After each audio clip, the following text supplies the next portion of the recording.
Welcome to one of the most disturbing cases recorded in American history. Before we begin, I invite you to leave in the comments where you're watching from and the exact time you're listening to this narration. We're interested in knowing how far and at what times of day or night these documented accounts reach. In the year 1847, in a sprawling cotton plantation just outside Charleston, South Carolina, a series of events began to unfold that would remain buried in county records for over a century. The Harrington estate, with its white columns and sweeping oak trees, stood as a testament to Southern prosperity. But behind its manicured facade, a psychological drama was brewing that would eventually consume everyone involved. The first peculiar detail was noted by Reverend Thomas Whitfield in a parish record dated April 23rd. Young Master Harrington absent from Sunday service for 6th week. Father claims illness, yet physician Dowell reports no calls to the estate. The Harrington family had been fixtures in Charleston society since before the Revolution. Ebenezer Harrington, a successful merchant who had expanded into plantation ownership, was known for his shrewd business acumen and impressive collection of rare books. His wife, Elizabeth, had died during the birth of their second child, a daughter who herself did not survive beyond 2 days. This left only son William as heir to the Harrington fortune. The community regarded William as a serious young man, educated in the North and returned with progressive ideas that he wisely kept muted in public settings. According to ledgers from 1846, Ebenezer had acquired several new workers for his household, including a young woman named Adeline, purchased from a failing plantation in Virginia. County records describe the Harrington home as a 3-story federal-style mansion set back from the Cooper River, with formal gardens and a separate kitchen house. The main house contained 14 rooms, including a library that visitors often remarked upon for its extensive collection. The quarters for enslaved workers were positioned beyond the gardens, hidden from the main house by a grove of magnolia trees. The sounds of the plantation were typical: horses in the stables, workers in the fields, and the distant bells from St. Michael's Church marking the hours. Yet neighbors would later tell investigators that by early spring of 1847, an unusual tension seemed to hang over the property. The first indication that something was amiss came from Ebenezer himself. Entries in his business journal show increasing irritation with his son's behavior. William, again absent from dinner, claims reading in his chambers, though books remain untouched on library shelves. Another entry, dated May 5th. Son requested private audience regarding estate management. Suggests preposterous changes to household arrangements. Education has filled his head with impractical notions. Must consider stronger measures. William Harrington was 23 years old that spring, having returned from his studies at Harvard the previous year. His father's expectations were clear.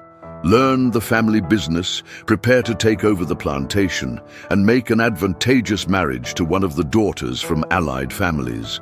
The Charleston Courier Society pages mentioned him regularly at first, attending balls and dinners with the Pinckneys, the Rutledges, and other prominent families. By March, however, his name had disappeared from such accounts. Martha Pinckney, whose diary has been preserved in the Charleston Historical Society, wrote, "Young Mr. Harrington declined invitation again, 3rd time this month. Mother says old Mr. H appears concerned, though says nothing of substance when questioned." The household staff noticed changes as well. According to later testimony from James Green, who managed the stables, young William had taken to long rides alone in the early mornings, returning with his horse lathered as if from hard riding, though claiming merely to have visited the far fields. The cook, a woman named Esther, who had been with the family since before William was born, reported to the housekeeper that the young master had been seen several times entering the kitchen house after dark, requesting meals at odd hours. She noted particularly that he asked specifically for Adeline to bring them to his quarters. Adeline, according to inventory records, was approximately 19 years old. Described as educated, she was purchased to serve as a house servant, primarily attending to guests and assisting with correspondence. The sale document noted her ability to read, an unusual skill that increased her purchase price significantly.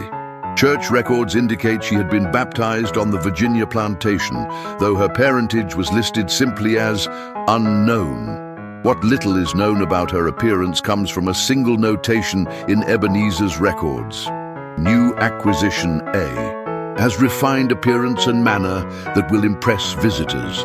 Light complexion suggests house servant background for generations.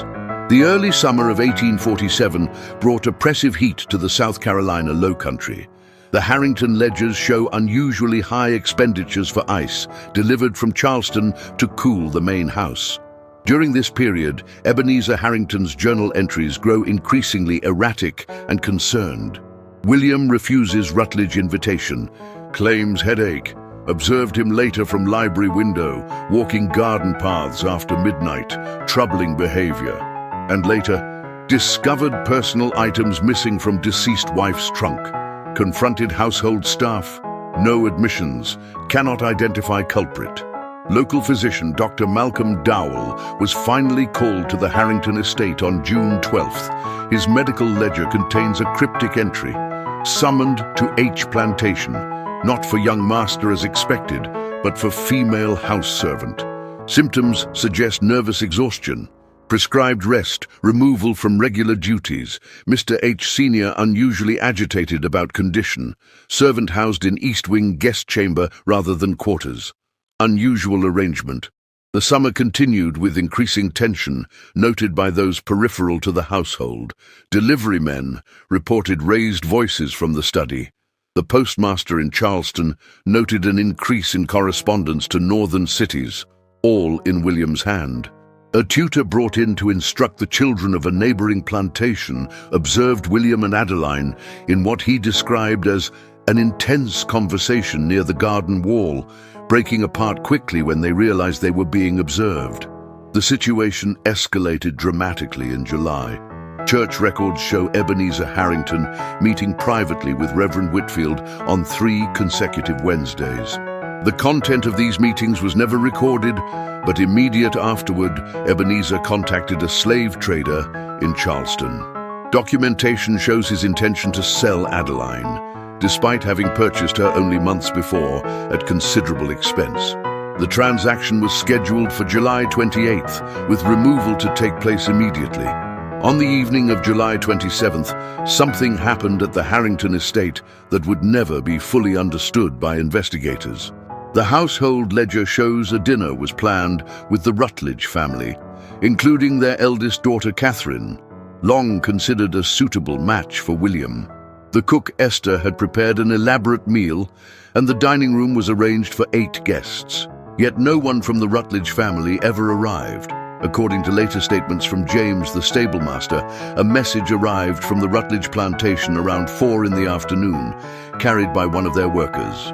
The message was delivered directly to William, who was inspecting the carriages at that time. Whatever its contents, William was observed reading it, then quietly walking to the main house. He requested a private audience with his father in the study. The housekeeper, Mrs. Porter, reported hearing raised voices from behind the closed door. Though she couldn't distinguish the words, the tone was clearly confrontational. The argument continued for nearly an hour before William emerged, his face pale but composed. He went directly to his chambers and remained there until dinner time.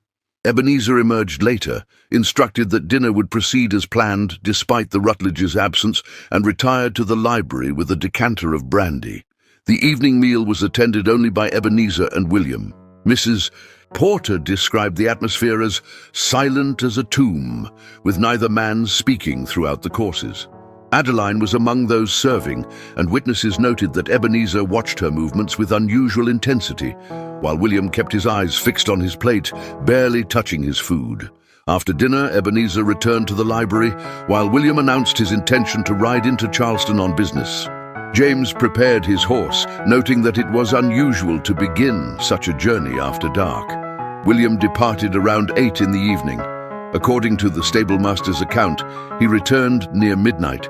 stabled his horse himself, and entered the house through a side door rarely used by family members. What happened in the following hours has been pieced together from various accounts. The house was quiet until approximately 2 in the morning, when Mrs. Porter was awakened by what she described as a terrible crash, as if a bookcase had fallen. She rose and lit a lamp, venturing downstairs to investigate. The sound had come from the library. Through the partially open door, she observed Ebenezer Harrington standing beside his desk, gripping the edge as if to steady himself. Before him stood William, his posture rigid, hands clenched at his sides. On the floor lay the contents of Ebenezer's personal safe, which had been mounted behind a painting of his late wife. Among the scattered papers and valuables was a small, leather-bound book that William held open, apparently reading aloud from it, though in a voice too low for Mrs. Porter to discern the words. Whatever he read caused Ebenezer to sink slowly into his chair, his face ashen. The housekeeper, frightened by the intensity of the scene, retreated to her quarters without revealing her presence. The next morning, the plantation awoke to shocking news. Ebenezer Harrington had suffered what Dr. Dowell would later record as a cerebral event of sudden and catastrophic nature. He was found by the housekeeper in the library, still seated in his chair, unresponsive though breathing. The physician was summoned immediately, and upon examination determined that Ebenezer had experienced a severe apoplexy that left him paralyzed on his right side and unable to speak. In the chaos that followed, a second discovery was made. Adeline was missing from the estate. Her few possessions remained in her quarters, but she herself had vanished during the night. William, showing remarkable composure given his father's condition, organized the household staff to search the grounds, but no trace of her was found. The scheduled sale was obviously cancelled due to both the seller's medical incapacity and the absence of the person to be sold. William assumed control of the household and his father's business affairs, an arrangement that would have eventually happened but was accelerated by circumstance. He arranged for his father's care, hiring a nurse from Charleston and converting a downstairs parlor into a sick room. Ebenezer Harrington never recovered his speech or mobility. He lingered for 11 months in this condition, during which time William managed the plantation with unexpected efficiency. Business ledgers show that despite his youth, he navigated the complexities of cotton markets and household management with skill that impressed even his father's most skeptical associates. Yet he made no effort to search for Adeline beyond the initial day, nor did he report her disappearance to authorities. When questioned about this by Reverend Whitfield during a pastoral visit, William reportedly replied that she has likely found her way to family in the north, and changed the subject. In the months that followed, William's behavior drew continued speculation. He declined all social invitations, focusing entirely on business matters and his father's care. He began corresponding regularly with associates in Philadelphia and Boston, letters that local postmaster George Wilson described as thick packets, requiring additional postage. He ordered unusual books through Charleston merchants, titles related to property law in northern states, and steamship schedules to European ports. The most curious development occurred in September, when county records show William registering a deed for a small property on the outskirts of Charleston, purchased in the name of W.H. Trust. The property included a modest house and 2 acres of land. Neighbors reported that while the house appeared occupied, with smoke from the chimney and lamps lit at night, they never clearly saw its residents. By early 1848, rumors circulated through Charleston society about William Harrington's increasingly reclusive behavior. He attended church only sporadically, declined membership in the gentlemen's clubs his father had frequented, and was seen riding alone along the Battery in the early mornings, apparently deep in thought. Catherine Rutledge, once considered his likely future wife, became engaged to a plantation owner from Georgia. The announcement in the Charleston Mercury made a bleak reference to earlier understandings having been amicably dissolved. Ebenezer Harrington died on June 15, 1848, never having spoken another word or left his sick room. The funeral was well attended by business associates and local families, though William himself was described as remote in his grief by those present. The will, executed without contest, left everything to William as expected. Within a month of his father's burial, William began selling portions of the family holdings, beginning with the cotton fields furthest from the main house. In November of 1848, something extraordinary happened. William Harrington announced his intention to travel to Europe for an extended period. He arranged for the plantation to be managed by his father's longtime associate, Richard Dawson, giving him limited power of attorney. The house would be maintained by a skeleton staff, with Mrs. Porter overseeing in his absence. The Charleston Courier published a brief announcement of his departure, noting, "Mr. William Harrington, having settled his late father's affairs, departs next week for an extended tour of the continent. His return date remains undetermined."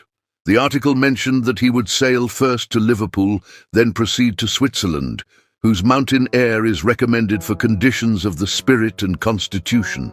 What the newspaper did not report, but what shipping records later revealed, was that William Harrington booked passage not just for himself, but for a second person, listed in the ship's manifest as Mrs. W. Harrington. No announcement of a marriage had appeared in any local paper, nor had any local minister performed such a ceremony. The mystery deepened when James, the stablemaster, reported that on the night before William's departure, a closed carriage arrived at the Harrington estate after dark.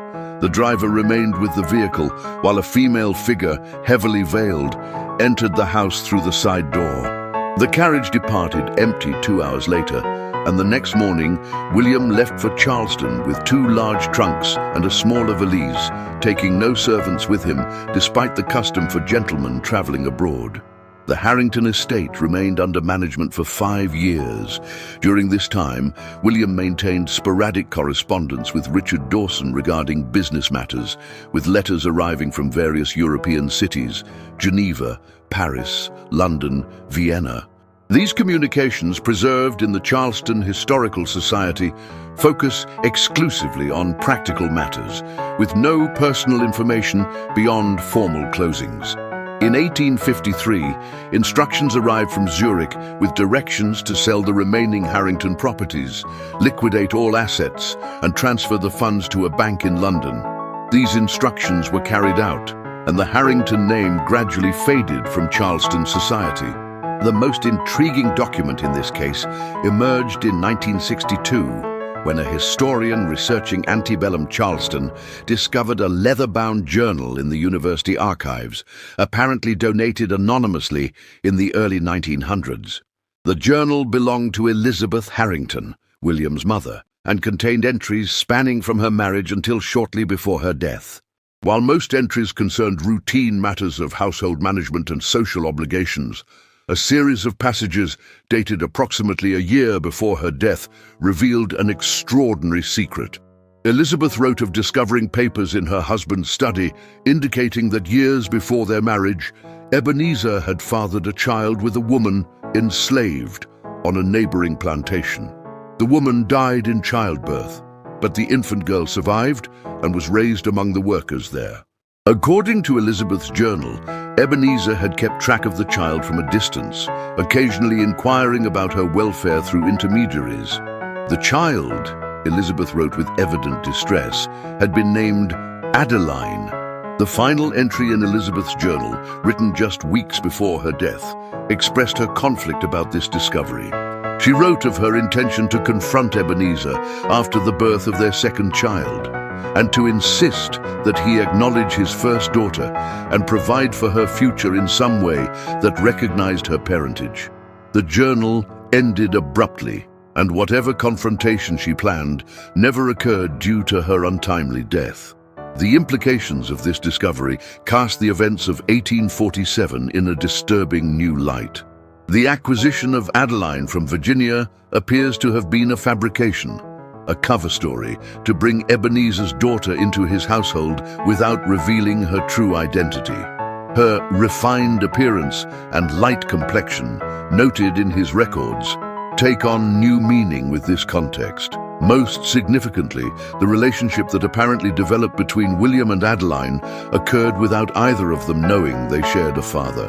The leather-bound book that William discovered in his father's safe that fateful night was almost certainly Elizabeth's journal. The revelation it contained, that the woman William had fallen in love with was his half-sister, precipitated Ebenezer's stroke and set in motion the events that followed. The small property purchased under W.H. Trust was likely a temporary safe haven for Adeline after her disappearance from the main house. The veiled woman who joined William the night before his departure was almost certainly her. What became of William and Adeline after they left America remains largely unknown. Swiss records from 1849 show a William Harrison and wife purchasing a modest villa near Lake Geneva. British banking records indicate regular withdrawals from the Harrington funds through a solicitor in London until 1876, when the account became dormant. No death certificates have been located for either William or Adeline under any known names, nor is there evidence of children. The Harrington mansion stood empty for nearly a decade before being purchased by a family from Philadelphia who knew nothing of its history. It was destroyed in a fire during the Civil War, leaving only the stone foundation and chimney standing. Today, the property is part of a suburban development outside Charleston, with no marker to indicate its significance. The only physical reminder of this tragic story is a small leather journal in a university archive. Its pages yellowed with age, containing secrets that destroyed one family and perhaps created another. In 1968, a researcher attempting to trace the fate of William and Adeline discovered a curious entry in the visitor logs of a small art gallery in Geneva. A painting had been donated in 1862 by a reclusive couple known locally as the Americans, who lived in a villa on the lake shore. The painting, still in the gallery's collection, depicts a woman standing beside a garden wall, her face turned slightly away from the viewer. Behind her, barely visible in the shadows, is the silhouette of a three-story house with white columns. The painting is simply titled Memory of Home, signed only with the initials A.H. Perhaps some stories are never truly concluded, only transformed. The echoes of the Harrington tragedy continue to resonate across time, a reminder of how secrets can poison generations and how the quest for freedom and love can lead people to abandon everything familiar for the chance at a new beginning.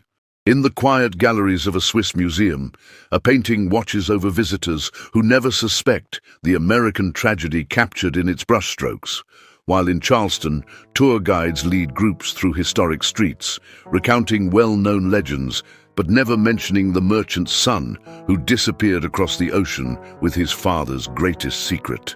In 1968, a researcher attempting to trace the fate of William and Adeline discovered a curious entry in the visitor logs of a small art gallery in Geneva. A painting had been donated in 1862 by a reclusive couple known locally as the Americans, who lived in a villa on the lake shore.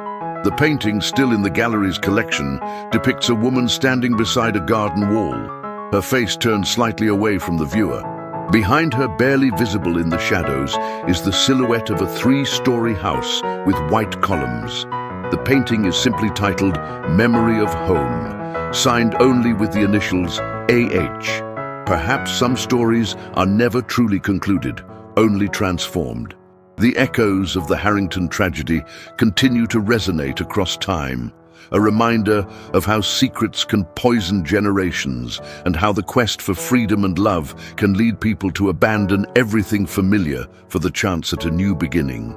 In the quiet galleries of a Swiss museum, a painting watches over visitors who never suspect the American tragedy captured in its brushstrokes, while in Charleston, tour guides lead groups through historic streets, recounting well-known legends, but never mentioning the merchant's son who disappeared across the ocean with his father's greatest secret. The historian who discovered Elizabeth Harrington's journal, Dr. Margaret Collins of the University of South Carolina, spent nearly 7 years attempting to piece together the complete story. Her research notes, archived at the University Library, reveal a painstaking investigation that led her from Charleston to Philadelphia, London, and finally to Switzerland. What she discovered in Swiss municipal records both clarified and deepened the mystery. According to property records in the Geneva canton, William and Adeline, living under the name Harrison, maintained their villa until 1873. Local tax documents list William's occupation simply as man of independent means, while Adeline is recorded as artist and wife. Church records from a small Protestant congregation near their home show that they were accepted into the community, though they maintained a certain distance, never fully integrating into local society. Their neighbors described them as polite but private, speaking French with American accents, and rarely discussing their life before Switzerland. Dr. Collins uncovered a particularly revealing document in the records of a local physician, Dr. Henry Beaumont, who attended the couple occasionally. His medical notes, written in French, mention that Madame Harrison appeared to be in good health, despite the strain of multiple miscarriages and melancholy that deepens in autumn. More significantly, Dr. Beaumont recorded a conversation with William Harrison during one such visit, noting, "Monsieur explained their childlessness results from a condition that prevents healthy offspring." When pressed for details, he became reticent, saying only that some family circumstances cannot be overcome. I detect a great sorrow beneath his composure. This cryptic note suggests that William and Adeline were aware of their blood relationship and its implications for any children they might conceive. The journal that revealed their shared parentage had apparently provided enough information for them to understand the biological risks of their union, leading to their apparent decision to remain childless despite multiple pregnancies. The Harrisons' life in Switzerland seems to have been comfortable but measured. They traveled occasionally to Paris and Vienna, according to passport records, but always returned to their lakeside villa. Local records show they purchased additional property adjacent to their home in 1866, expanding their gardens and adding a small studio where, according to neighbors' accounts, Adeline painted landscapes and portraits that were occasionally exhibited in local galleries. In 1873, something changed in the Harrisons' circumstances. Property records show the villa being sold to a British banker, and the couple disappears from Swiss records. Banking documents from London show the Harrison account receiving a large deposit that year, presumably from the property sale, followed by the establishment of a new account at a bank in Florence, Italy. Dr. Collins followed this trail to Tuscany, where she found records of an American couple purchasing a small olive farm outside Florence in early 1874. The names on the deed were William and Anna Harrison. The description in the property records matches Adeline, wife of American nationality, approximately 46 years of age, light complexion. The couple seemed to have sought even greater privacy in this rural Italian setting, further removed from the society they had left behind.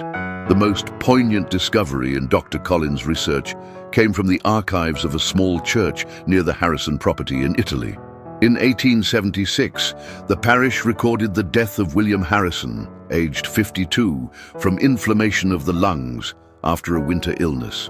His wife Anna arranged for his burial in the church cemetery, where his gravestone, weathered but still legible when Dr. Collins visited, bears the simple inscription, "William H., born of one world, found peace in another." What became of Adeline after William's death remains partially obscured.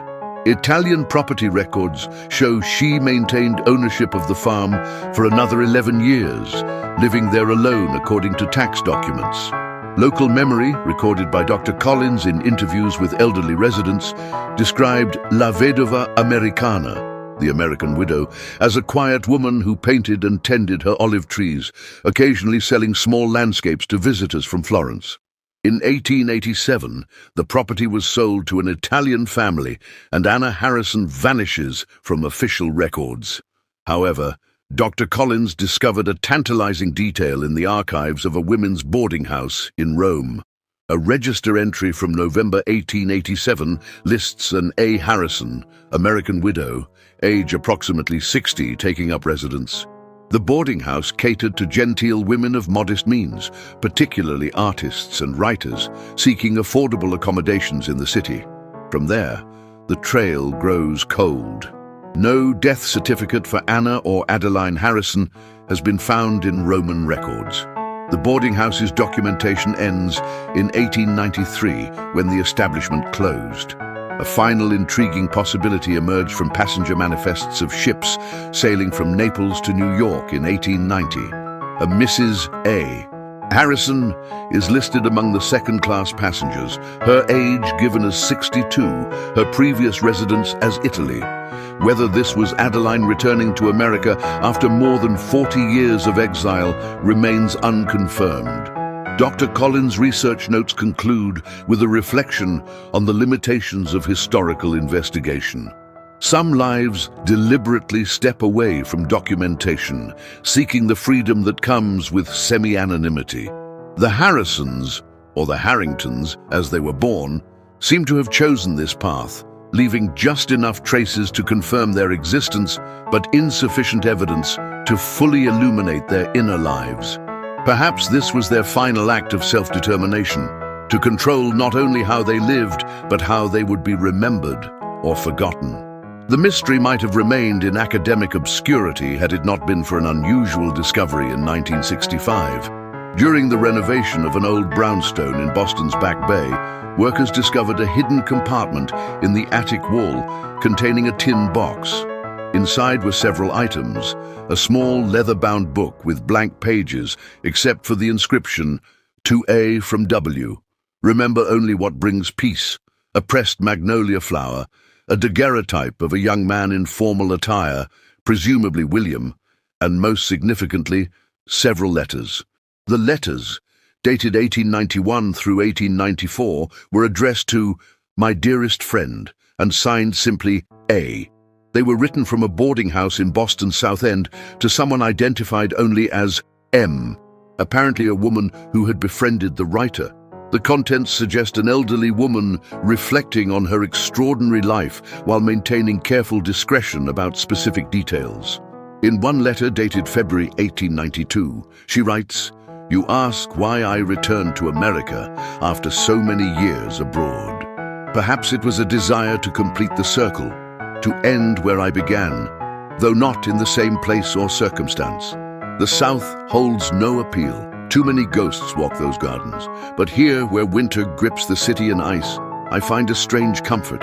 No one looks twice at an elderly widow who keeps to herself, and that anonymity is its own kind of freedom."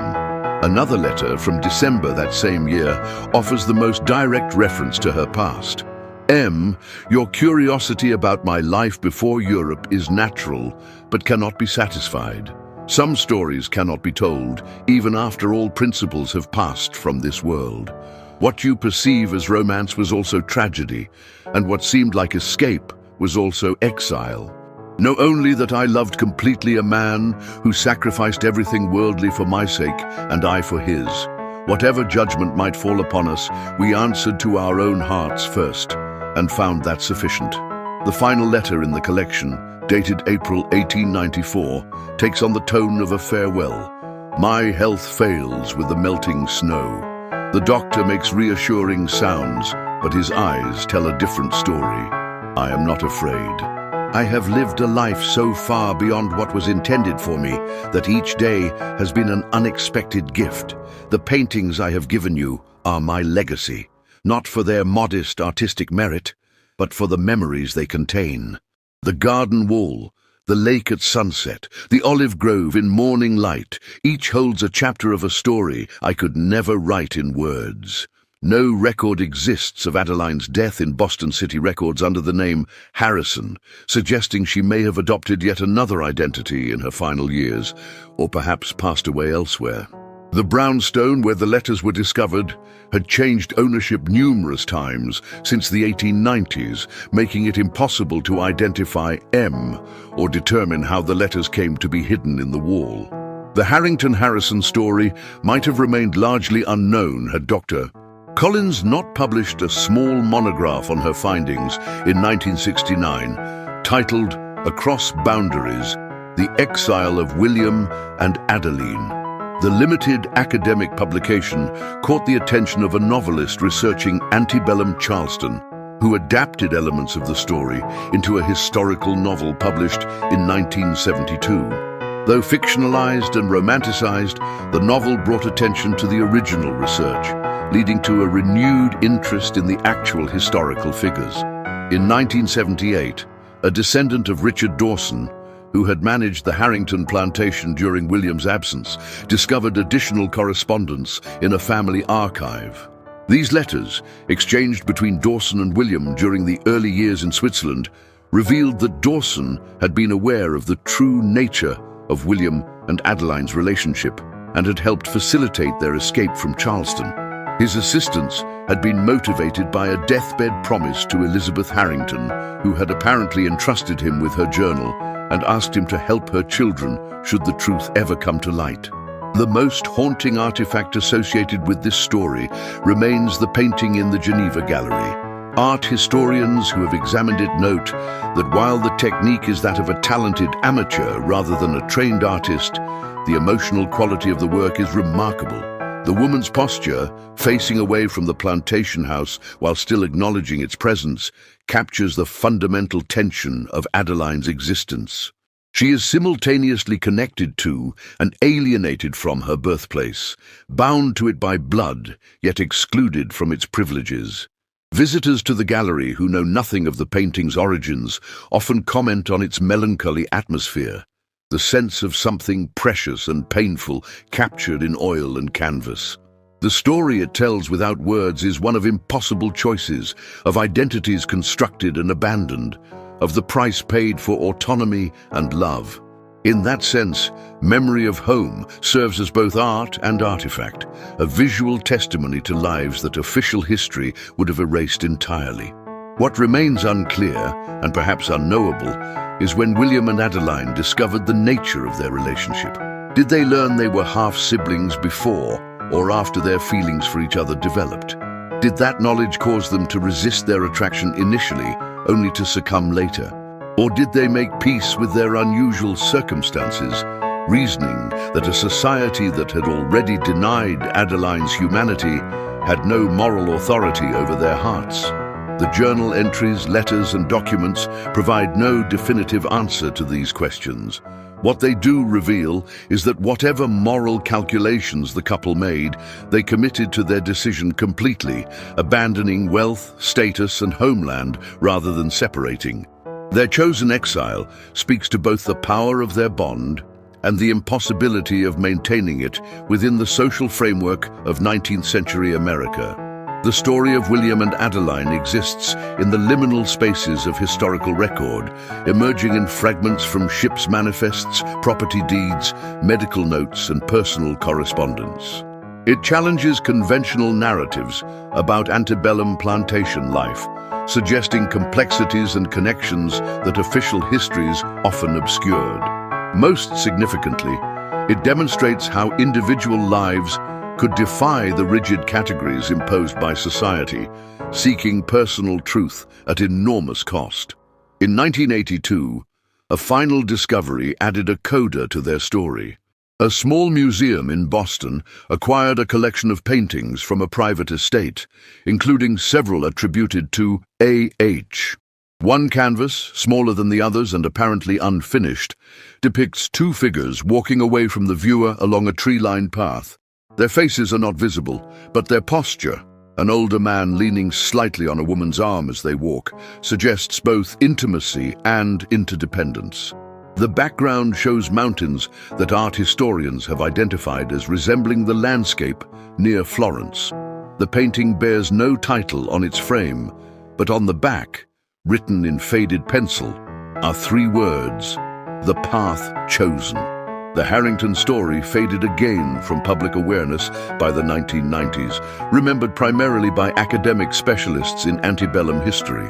Yet it continues to surface occasionally in unexpected contexts, a footnote in studies of plantation households, a reference point in examinations of racial identity in the American South, a case study in research methodology courses demonstrating how fragmentary evidence can be assembled into historical narrative. Perhaps the most fitting memorial to William and Adeline came in 2005, when the University of South Carolina established a digital archive dedicated to alternative family structures in antebellum America. The Harrington-Harrison documents formed the centerpiece of this collection, with Elizabeth's journal, William's business correspondence, and images of Adeline's paintings made available to researchers worldwide. The archive's introduction acknowledges that while their story is exceptional, it points to broader truths about how individuals navigated, resisted, and sometimes transcended the rigid social boundaries of their time. In the quiet reading rooms of archives from Charleston to Geneva, in the digital databases of universities, and in the memories of those who have encountered their story, William and Adeline continue to exist, not as historical curiosities or romantic legends, but as human beings who made difficult choices in impossible circumstances. Their story reminds us that beneath the broad strokes of historical movements and social systems, individual lives unfold with complexity, contradiction, and courage that records can only partially capture. The sound of their footsteps along Swiss lakeshores and Tuscan olive groves has long since faded. The hands that wrote those letters and painted those canvases have returned to dust.